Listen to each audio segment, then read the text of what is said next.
This is the International Anthony Burgess Foundation podcast. In this episode, we're looking at the state of literary London during the Second World War with writer Will Loxley.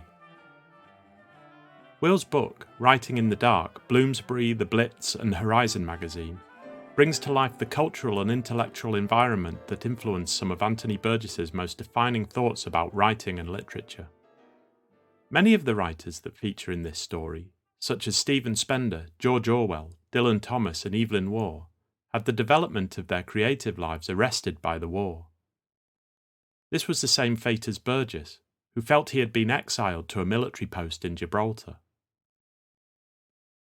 But all of these writers tried to make sense of the war through literature, and what they produced remains some of the most important work of the 20th century. Will Loxley is a writer based in Sheffield. Writing in the Dark is his first book and was called Energetic and Enthused by the Times. He is currently working on his second book, A Novel Idea, The Race to Master the English Novel from Daniel Defoe to Jane Austen. Will can be found on Twitter at Will Loxley. Writing in the Dark is published by Weidenfeld and Nicholson and is now available in paperback from your favourite place to buy books. Here's Andrew Biswell of the Burgess Foundation, who spoke to Will Loxley in July 2022. It's a great pleasure to welcome Will Loxley to the Anthony Burgess Foundation podcast. Will's the author of Writing in the Dark, Literary History of the Second World War. Now, Will, Writing in the Dark tells the story of how writers and editors managed to keep literature going during those dark days of the Second World War. Can you tell us what's important about this period in literary history, and indeed why you wanted to write a new version of that story? Yeah, so I started writing the book during my master's degree, and I think at that time I wanted a view of literature, at least in my own head, that was very comprehensive, and I could see a clear timeline of major events being responded to in writing, or just a clear causality. You know, phrases like Willa Cather's "The world broke in two" in 1922. That's a very nice, succinct point to know. And I knew about the poetry of the First World War, as I think everyone in this country does. You certainly know it from high school education and perhaps even further back. But poems like Rupert Brooke's The Soldier and Lawrence Binyon's For the Fallen, these are sort of ubiquitous at certain times of the year and certain major events in Britain. And then after that, there's of course this interwar period, which gets a lot of coverage.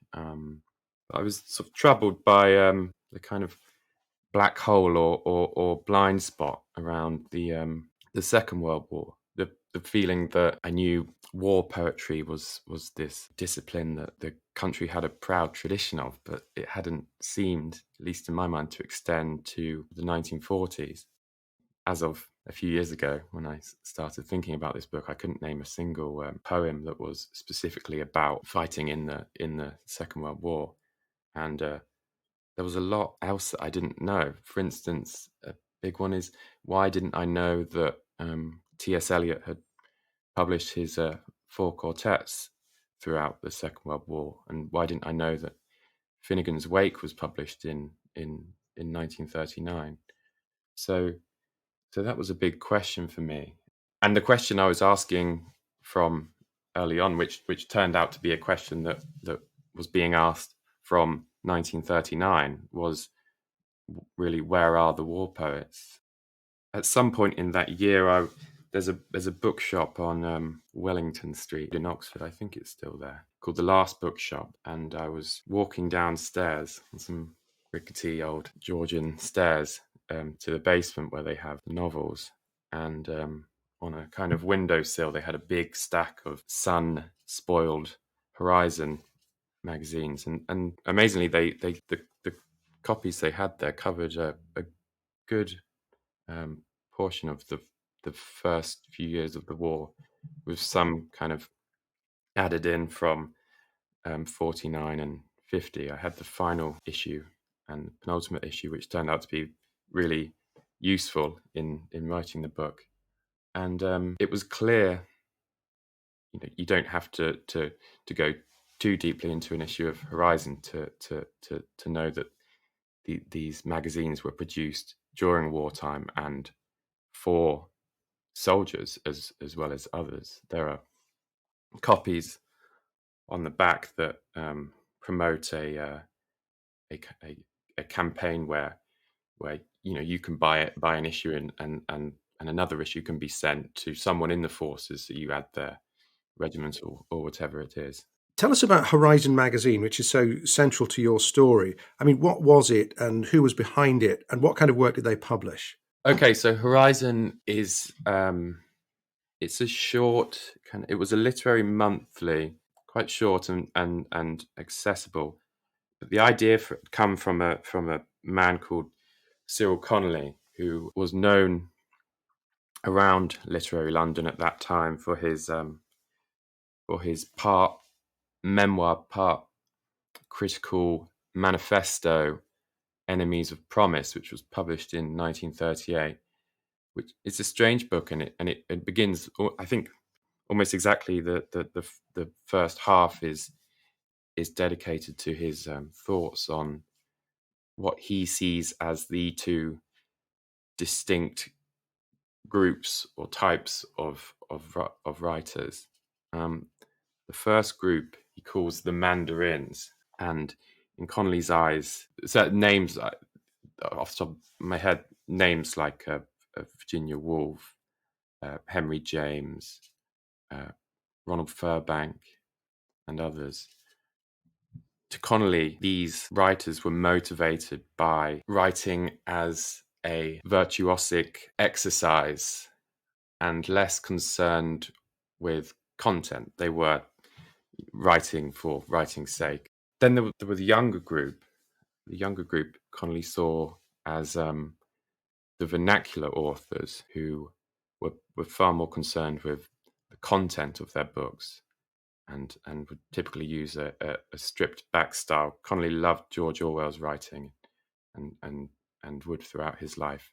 And Orwell's a fine example of someone who is angled less towards style, but has a fantastic way of utilizing it to support his content. So Connolly had written this book, and I think, and I imagine as any young reader who picked it up, it was a very appealing manifesto in that it suggested that for quite a long time, a certain group of writers had been dominating the mainstream, and something new was ready to appear. So Connolly makes his name, and he had worked previously as a books reviewer for various magazines and newspapers, but he introduced himself on a larger stage as someone with strong opinions about where literature should be, and he's making enemies almost immediately. And people like Virginia Woolf, for the rest of her life, she didn't like him at all.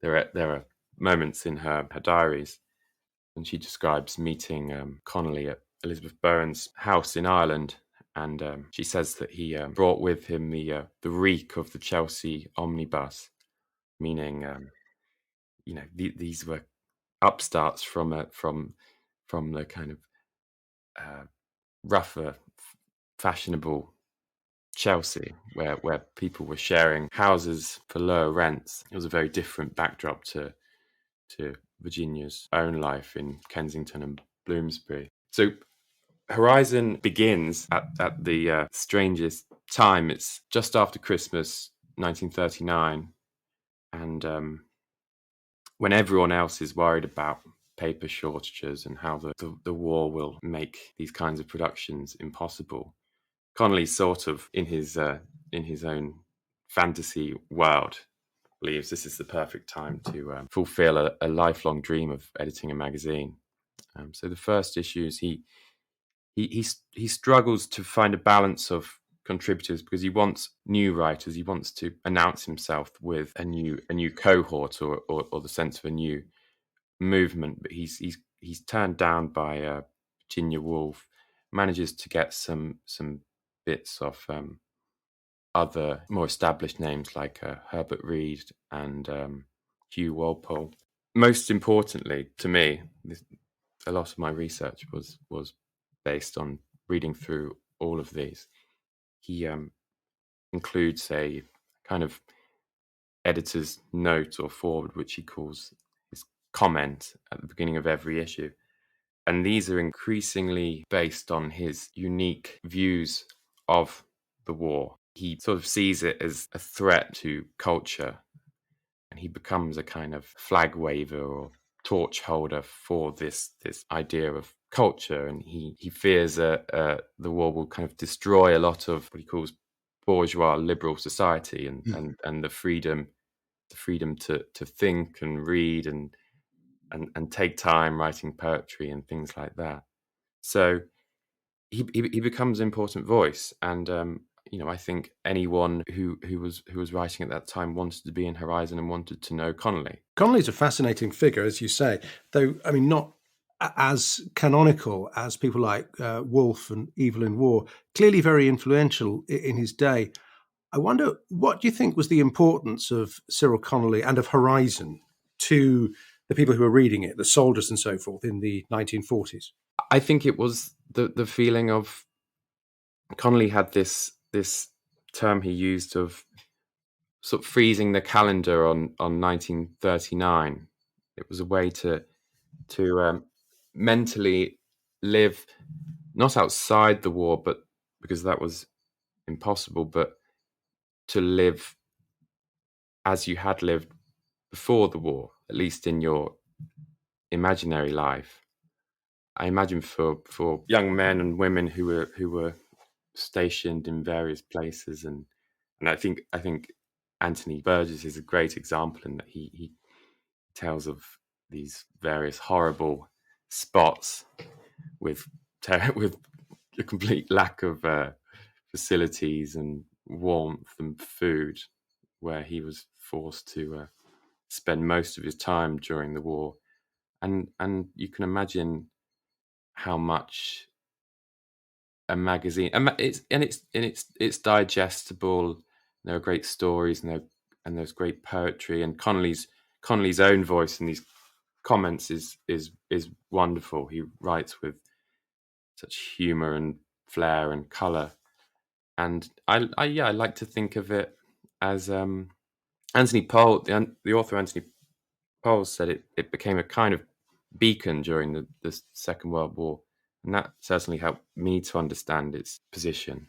But I also like to think of it as giving colour to the lives of people who are really missing what they had before. If you were 18 years old and coming out of school and you were looking forward to university and having debates and writing poetry and tackling questions that fascinated you, and that had been taken away from you, I think Horizon would have, at least for the hour or so you were reading it, allow you to kind of piece that back together. I'm sure you're right. It was a remarkable bringing together of poetry and fiction and commentary and criticism, and a lot of writing about art and contributions from people like Henry Moore. It must have been, as you say, very exciting to have that remarkable combination of talents in your hands, from time to time as each issue was published.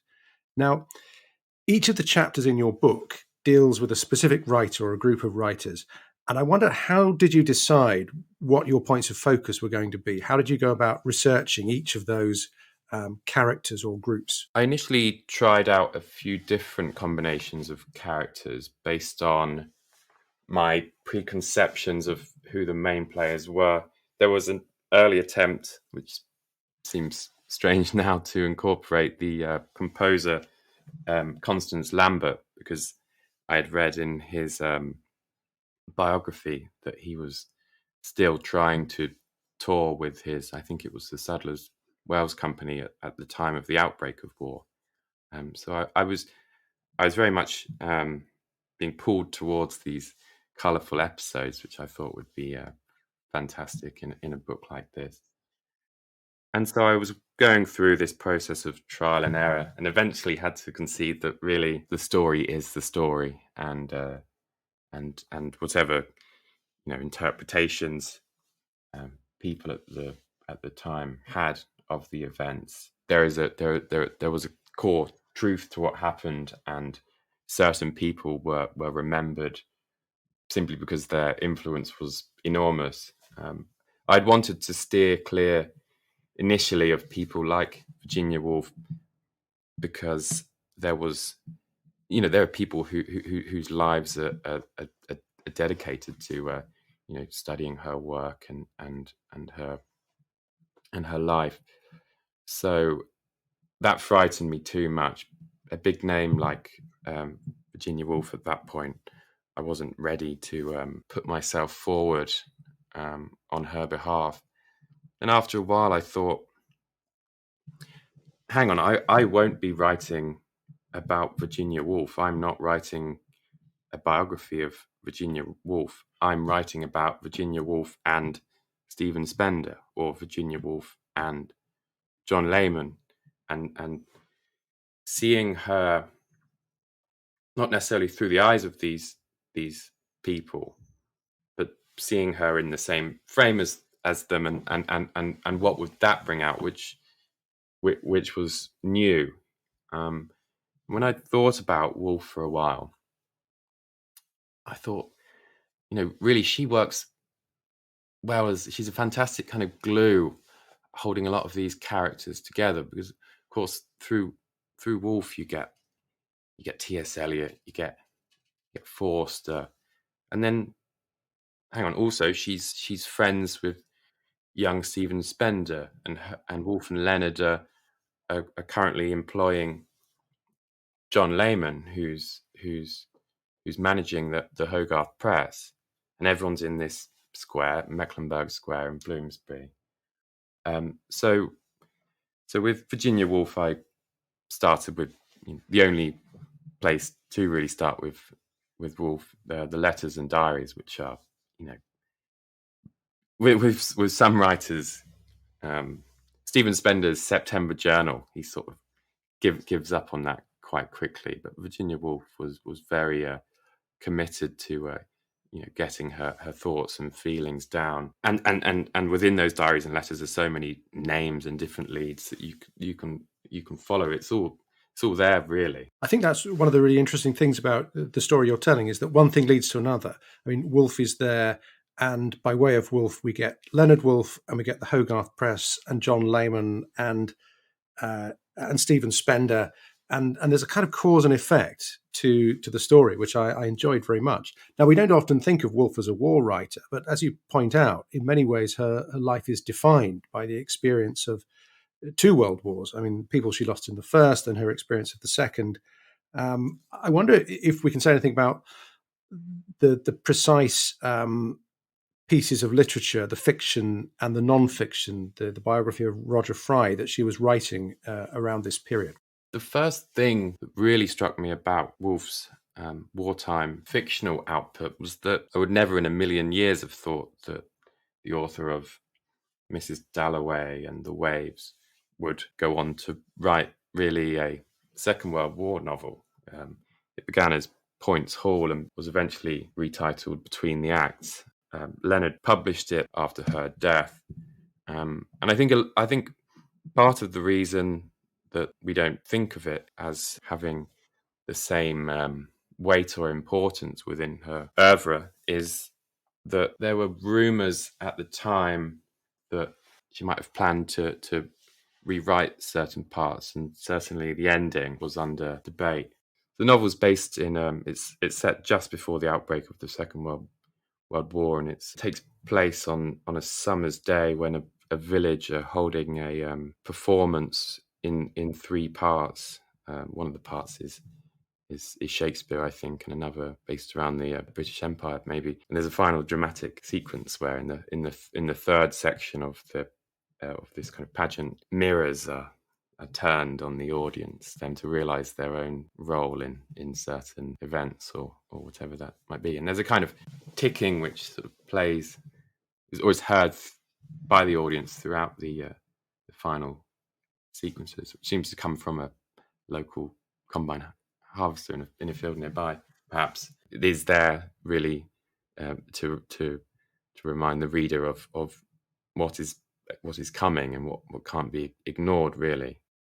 In her non-fiction, I came to understand her wartime non-fiction involved looking back on her life, whether that was a inevitable circumstance of her kind of getting towards 60, and then finally in her critical writing, there are two pieces which I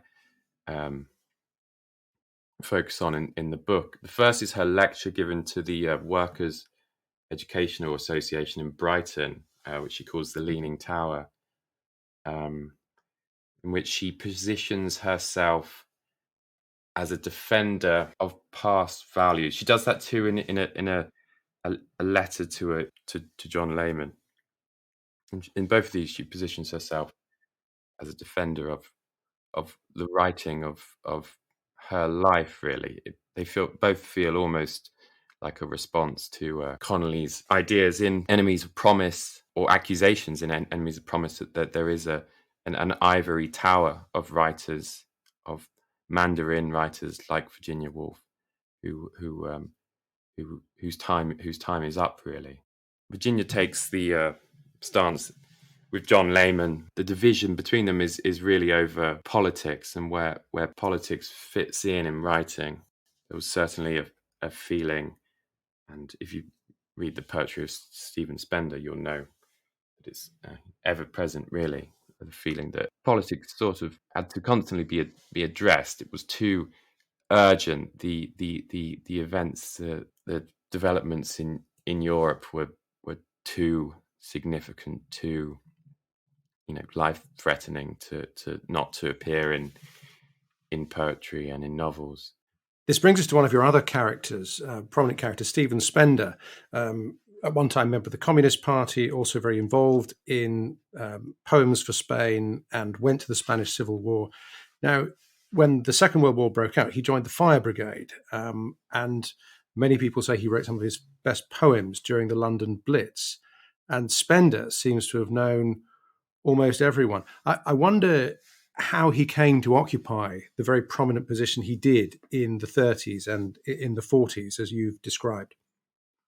I think this is a fascinating question, and it's something I was thinking about constantly for Spender and also for W.H. Auden and Christopher Ishwood, how they and why they became the big names of their time. There's a short answer in regard to Stephen Spender, in that he was charming and he sought people out. That these letters he writes at the just before he goes down from Oxford and begins to travel Europe. He writes to Virginia Woolf, he writes to Leonard, he writes to Harold Nicholson, and he wants to get out there and know these people. He wants to put himself in front of them, and he was charming, and he had a kind of infectious energy, which made him, an eligible leader in a sense for a kind of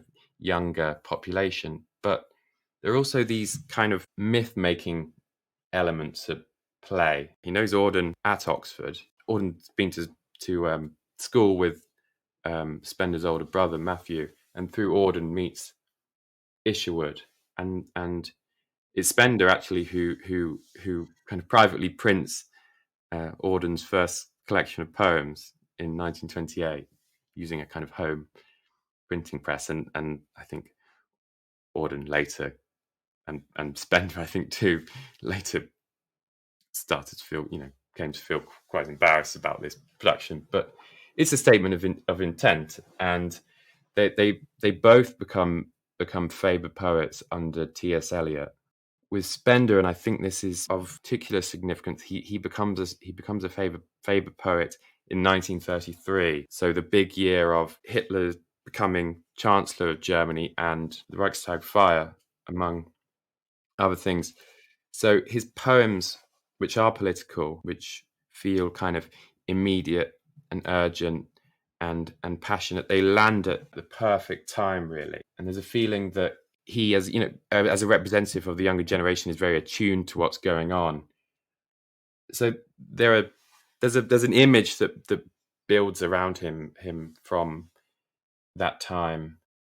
In 1936, the big thing is he joins the Communist Party of Great Britain and becomes a kind of major voice. If you want to speak to a kind of expert from one side of a debate about an event, he's the kind of person you'd pick back then for the Spanish Civil War. And he travels a bit and he writes and he's on radio a lot. But for Harry Pollitt, who's the leader of the Communist Party, he's seen as this figure with enormous potential. And there's this phrase, Pollitt would like Spender, quote, to go and get killed, we need a Byron in the movement. This phrase actually comes from, I think, Virginia Woolf's diaries. But that's the kind of figure he is. He kind of picks up a kind of mythology around him quite easily. One of the things that your book is very true to is the variety of different responses to the war that come through. And Evelyn Waugh, for example, spent much of his later life trying to make sense of the Second World War and to give it a fictional shape through the Sword of Honour trilogy. Maybe you could tell us a bit more about the role Evelyn Waugh occupies within your story. So Evelyn Waugh provides a really fascinating counterpoint to various of the authors that I write about. He is training with the Royal Marines at first. He's up in Scotland and Kent, and then I think for a while he's down in Matlock, and none of these situations are conducive to writing. But he has managed to get a novel out. It's Put Out More Flags, which he writes, I think, on a kind of long boat journey at the very beginning. But his experience of the war was, I think you could say, polar opposite, really, to people like Spender's. His division in the Marines does it in 1941, sail to Libya, and they are involved in a night raid. After that, he's with the Royal House Guards at Windsor, and it feels like a very sort of decorative role with no real purpose. There seems to be unlimited supply of port for them to drink, and they're playing cards and smoking cigars and eating well, and he feels very sort of detached from the conflict in that way. Because of the people he knows, and because he has been able to establish himself as a major comic novelist before the outbreak of the war. Once he becomes fed up of the war, and part of his feeling fed up was feeling that he wasn't being able to contribute in the way he'd like to. It's something I come back to a few times throughout the book. That most of these writers did really want to get involved. I was surprised at the willingness of certain people like Dylan Thomas and Stephen Spender, and Stephen Spender having to kind of pretend that he was fitter than he really was, for instance, and people wanting to help in that way. So it was frustrated, and once he gets bored of this, and it happens around 1943, he just suddenly thinks I'm a kind of contributing nothing here, and I'm hating it. He writes and applies for a long leave to work on Brideshead Revisited, and that leave is granted, and he travels back to London, and he sets himself up in his club, has a big sort of lounge room at his club, and he just sits and he does it. Evelyn Waugh wrote about 2,000 words a day, so he probably wrote it quicker than people might think, but it's a sort of protected position. He's one of few writers who government or war office or whoever it may be is willing to say, okay, sure, maybe we could, it would be beneficial, or it would look good on us if if he was still writing. Is a position similar to some of the war artists, though not, there's nothing official around it. They're not, protected by any kind of contracts or anything.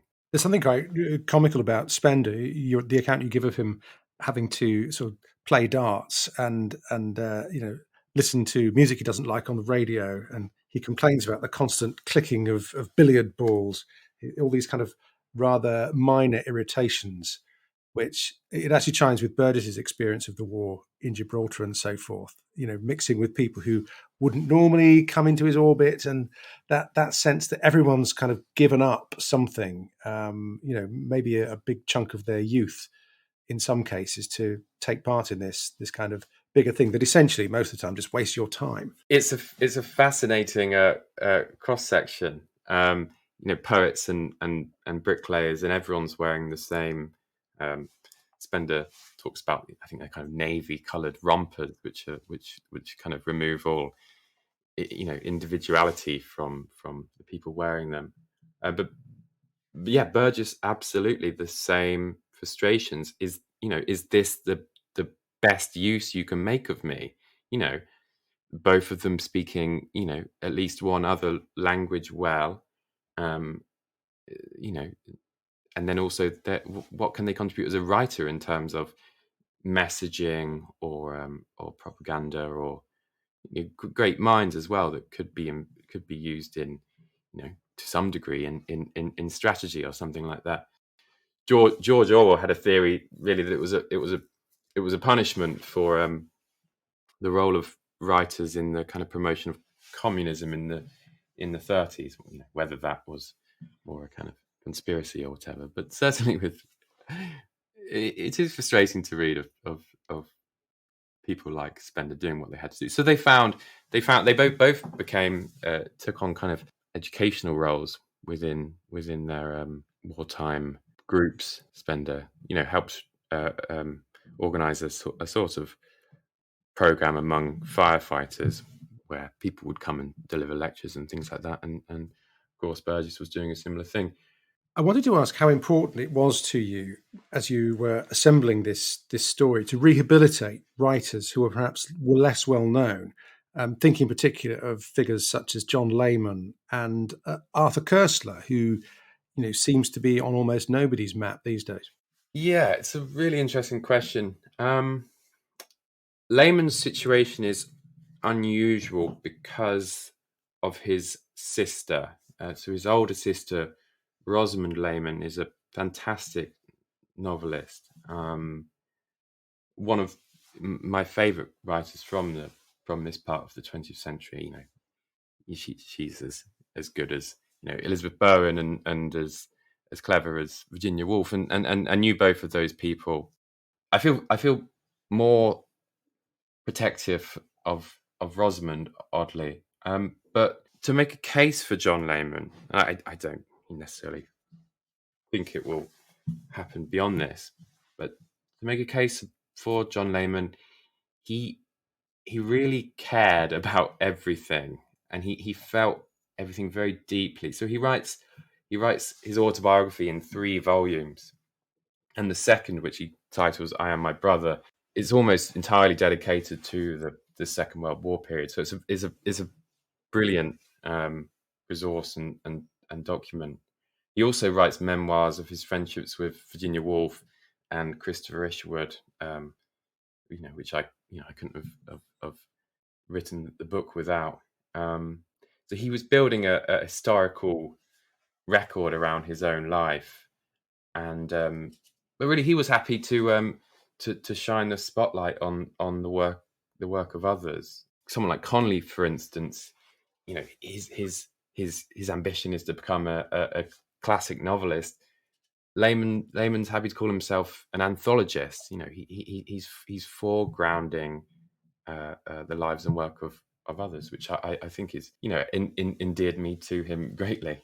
Yeah, and that brings us back to Koestler, and I'm not sure we'll get too many people feeling sympathetic towards him, but it's we absolutely have to see him. We have to place him in a bracket with people like Orwell, who were totally free thinking and perceptive, and whose understanding of the war was kind of undiluted by partisanship. The novel Darkness at Noon, I think, is spectacular, and I think it's imperative that people continue to read that. And also, I think a novel that is very influential on 1984, for example. Yes, absolutely. It's that feeling of the walls closing in this cold future. Now, we have a particular interest in the writing of the 1940s because Anthony Burgess was reading it when he was stationed on Gibraltar from 1943 to 1946, before he got out of the army. And Burgess mentions a number of books and magazines which kept him going and kind of sustained his hunger for culture during that time. He writes about Horizon Magazine. He mentions the Four Quartets, Connolly, The Unquiet Grave, Brighthead Revisited. How far do you think the writers who feature in your book thought of themselves as carrying that torch for culture during the war? Yeah, I'm fascinated with Burgess's commentary on the war. In particular, this kind of insight into how the historical class divisions of Britain had kind of impeded the sense of a unified fighting spirit, and we talked about this, the comparison with Spender.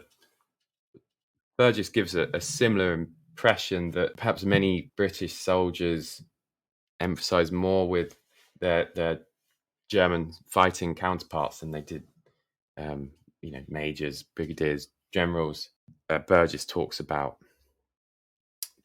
Churchill, and makes the case that the reason Churchill was voted out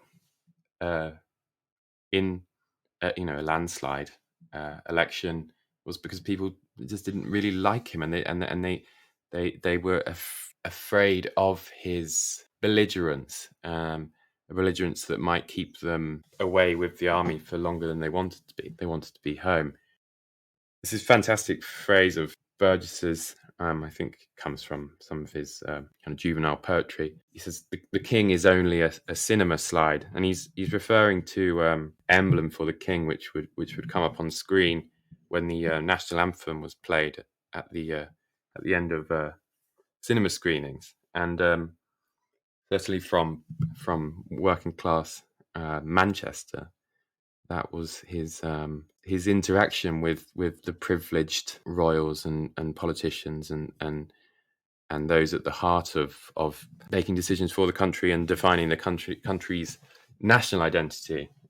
So Burgess talks about, I think it's called The British Way and Purpose, which is a rather kind of a feeble scheme attempt by the War Office to make promises for the future without promising too much, to kind of fan the flames of morale towards the end of the war, when it seems to be starting to fade, by hinting really that the invisible structures of society will kind of be overhauled once this war is done, and if people can just if we can just get over the line, all the attention will then be turned to that.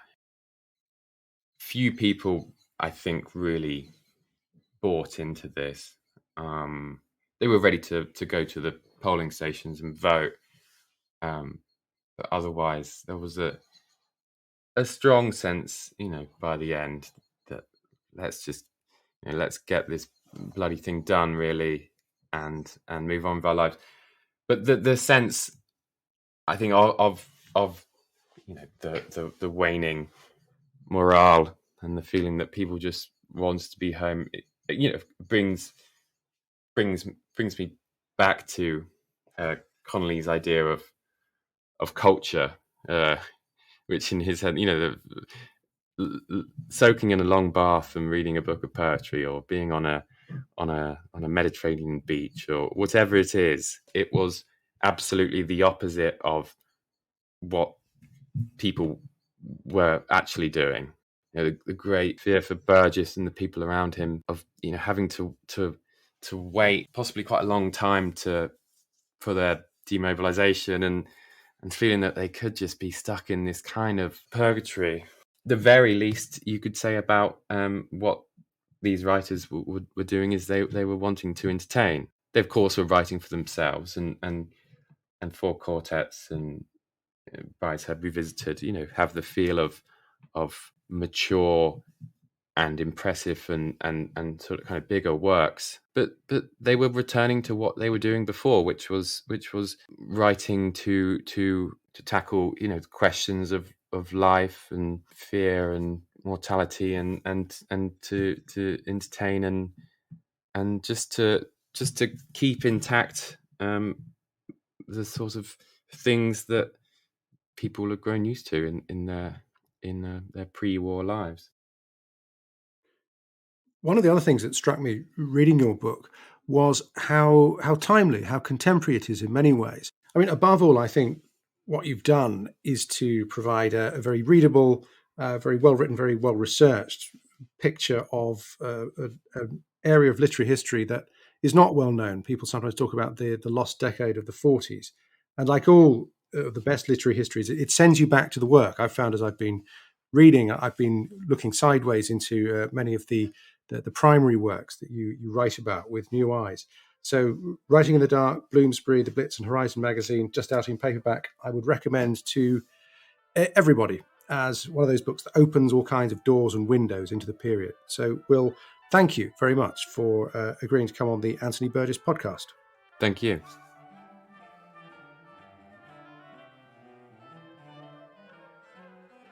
You've been listening to the International Anthony Burgess Foundation podcast. Writing in the Dark, Bloomsbury, the Blitz and Horizon Magazine by Will Loxley is out now in paperback from all good bookshops. For more about Anthony Burgess and to find out how you can support the work of the Burgess Foundation, visit www.anthonyburgess.org. If you've enjoyed this episode, why not leave us a review and subscribe wherever you get your podcasts?